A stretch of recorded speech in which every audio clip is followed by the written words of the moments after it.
going to look at two programs, two examples. The first one is going to be structure. And in the slides material you saw yesterday was information on the website that you can go to download the structure package and program. And what we have here on the computer is that file. And once you have it, if you look in the contents, there is this icon that has the various colored bars typical of structure output. But you can run structure, and this is the page that will come up. You can go under File, and examples of all of this are in that manual, tutorial, whatever you want to call it, that you also have. Here, you can go to New Project,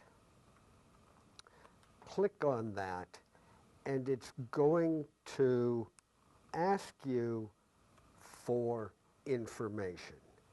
You can name the project. What I would suggest you do is use your initials and call it test something, any arbitrary name. I use test 2 because I've also run a test 1 before. You need to tell the program where information is. The program and its necessary components are in the desktop, in this case, in the structure folder. And you select that. The data file, we have loaded in here a data file. We will browse also on the desktop, and in the structure folder, we have a folder called data.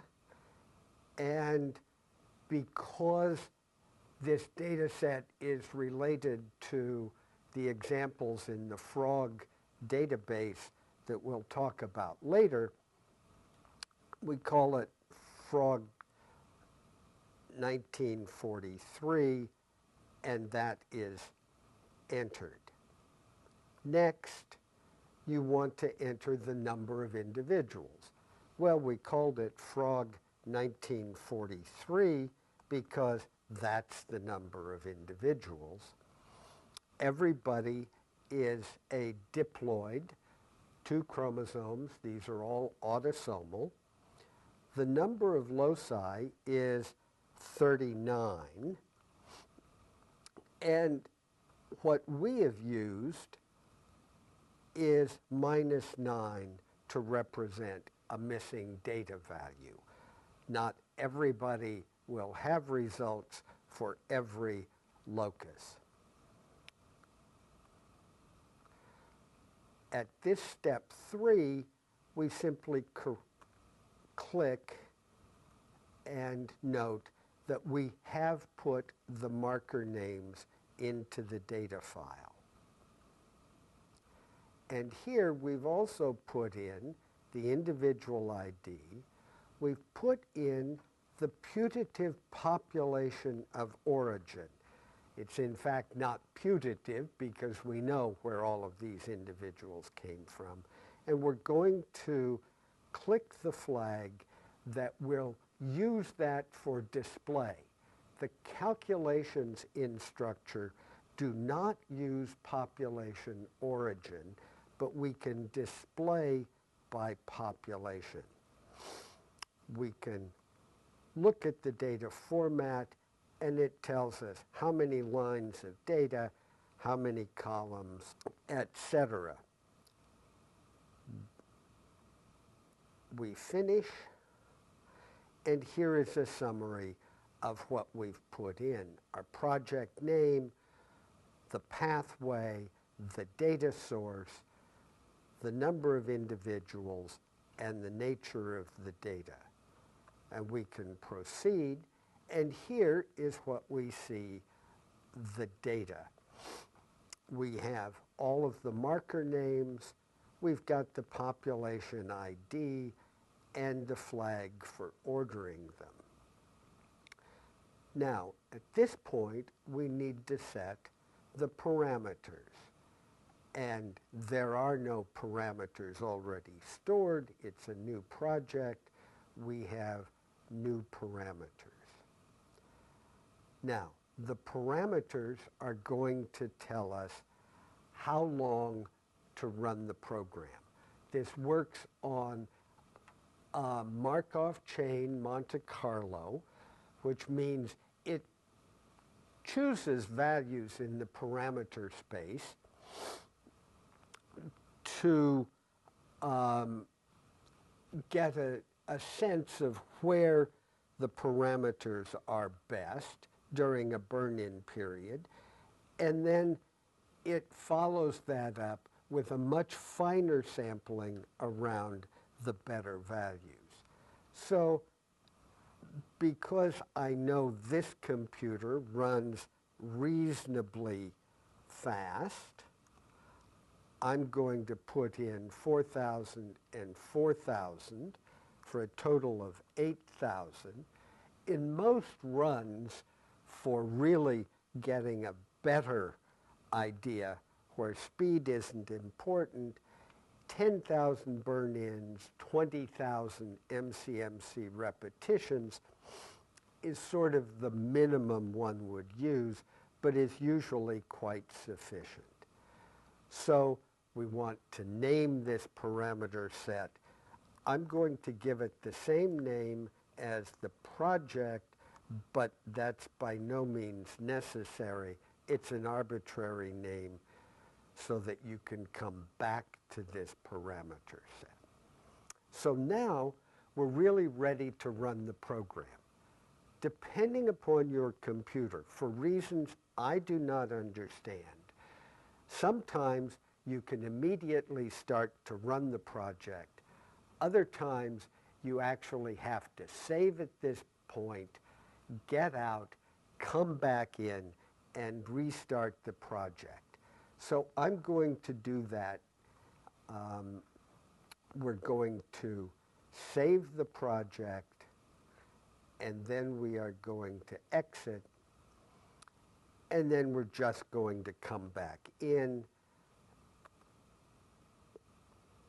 and we are back here, and now at File, instead of a new project, we're going to open a project, and we're going to the desktop, we're going into Structure, and we're going to look at Test 2, and here is an SPJ, that's the project, Structure project, and we start it.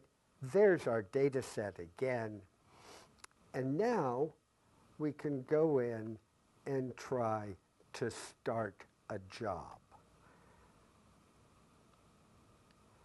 And it's going to ask us what our parameters are and the k-values. The k-values tell you how many different clusters you want to fit these individuals into.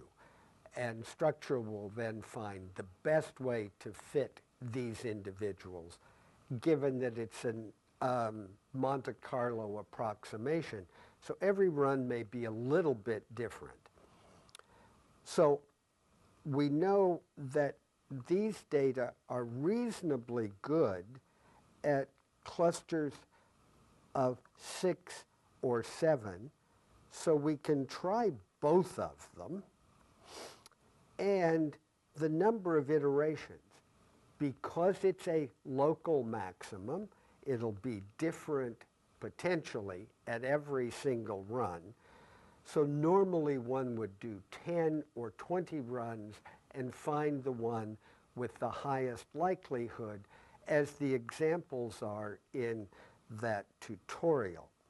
But here we're just going to do 2 replicates. So we're talking now about a total of 2 replicates at k equals 6, 2 at k equals 7, and we're going to start. And you can see in the lower left, it's actually started. It's already done 200, 300 of these 4,000 burn-in runs. So we simply have to wait a minute. We're going to do 8,000, 4,000 burn-ins, 4,000. So we're already 1/8 of the way through there.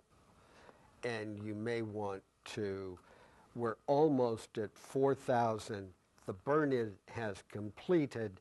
Now we're beginning the finer ones. And here you see in the right-hand column is the estimated log of the likelihood of the particular parameters you see in that line of F1 through F6. And they're all hovering somewhere around -51, 300. So the first run has completed, and it's now started on the second run at k equals 6. But while that's running, we can go up here and look at the results of the first run. There's a lot of text here with a lot of different bits of information. I'm just going to scroll down to this point, fairly close to the front, where the mean value of the log likelihood, which is a value we're going to want to use to compare different runs. We want the run that has the highest likelihood.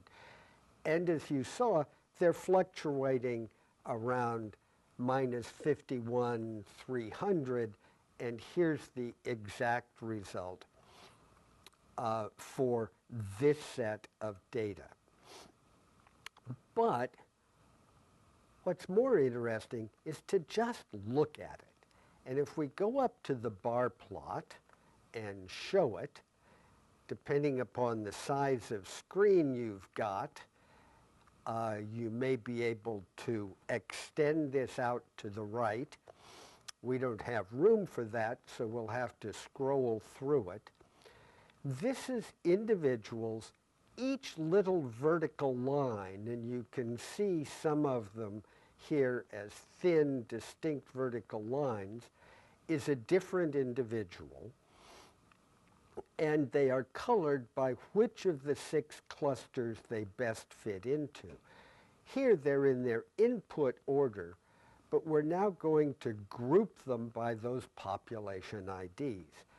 We just put in numbers, so you have to use the number code page that you have in the folder, where we give the number and what population it corresponds to. Here, we've got a whole bunch of blue. Let's quickly scroll across. We're going to have 6 colors corresponding to the different populations, different clusters that we're trying to group these individuals into. You see some populations are only one color, others are a mess. But let's look at what those are. The first, the blues, are the Africans. 1 are the Biaka pygmies. 7 are the Yoruba from Nigeria. 12 are the Hausa, another Nigerian peoples group that does not speak a Bantu language, and they're slightly distinct, doesn't show up with these markers. If you look at the bottom of the screen, you see the second run has finished, and it's rapidly writing out all of the results, and then we'll start the third run. In the meantime, we can look at this first run.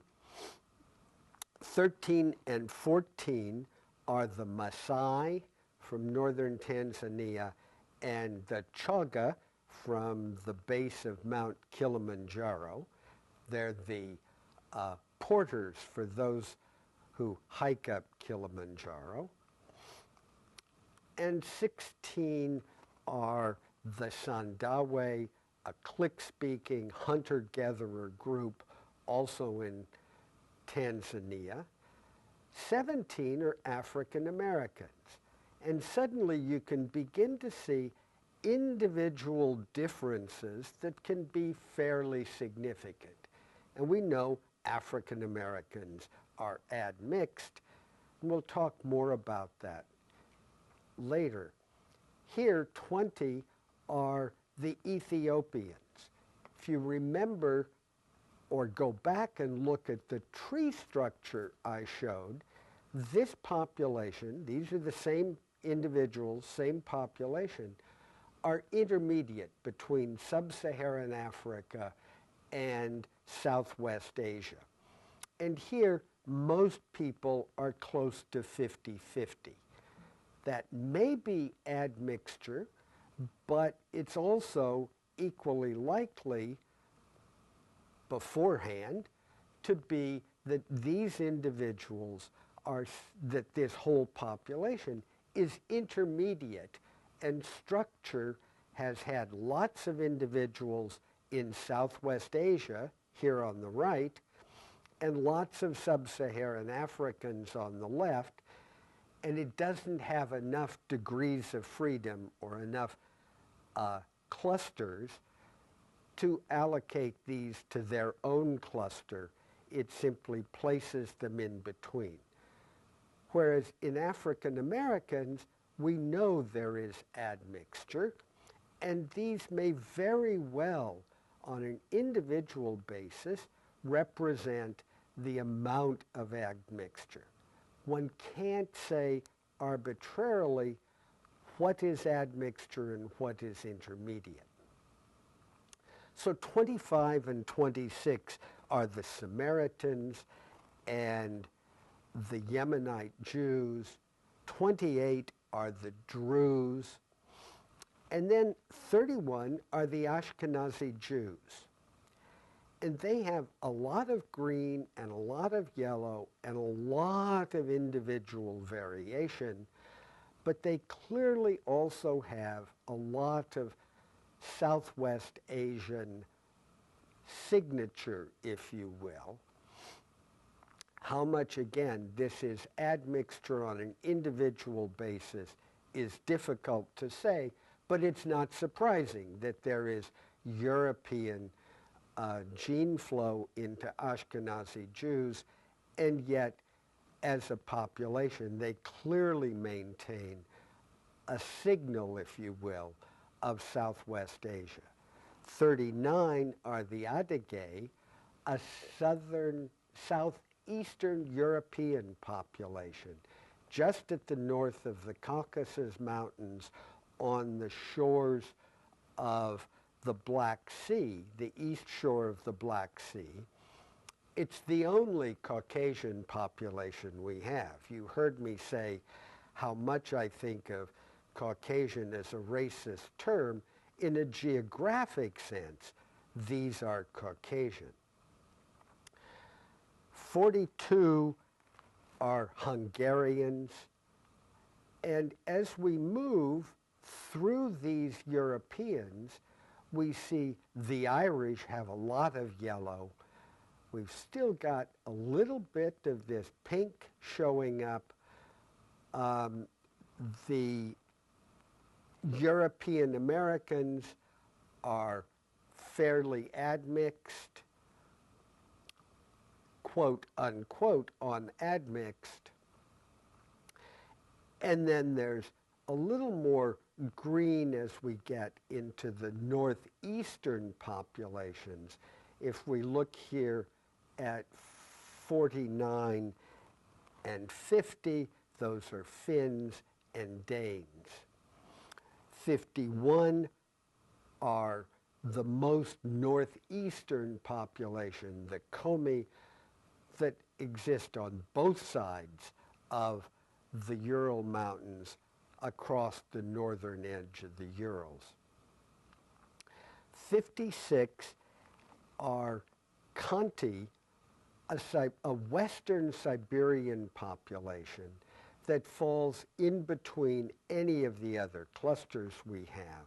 57 are the Keralites from South India, and they have a lot of this pink, showing similarity to the Southwest Asians, Middle East, and not to Northern Europe.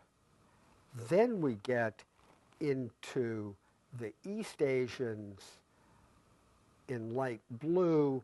The Pacific 103, 105 are not distinguished here, and we then have the 4 Native American populations that are quite distinct. So let's take a quick look now at other runs.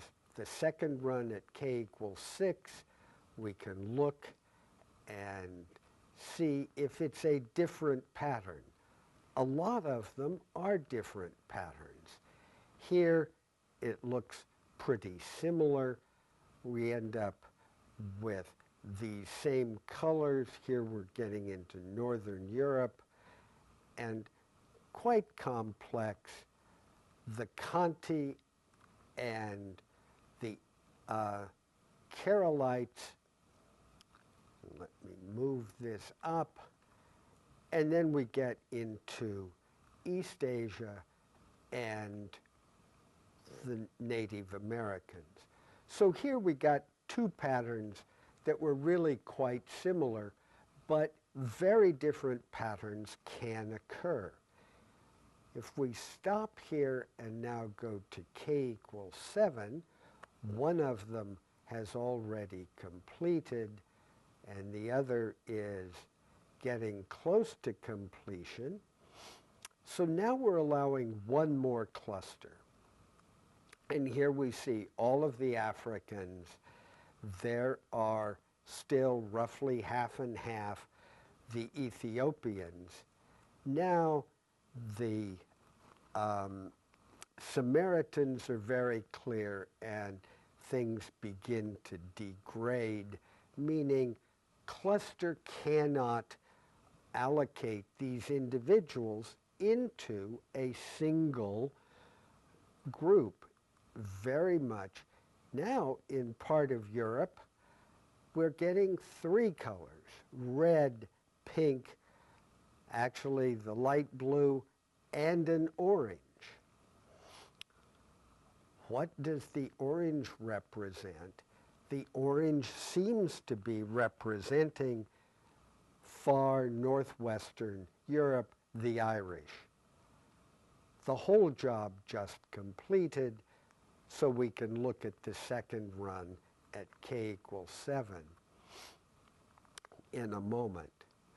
And here, the Komi are not orange, but 50 are the Danes, are very much like the Irish.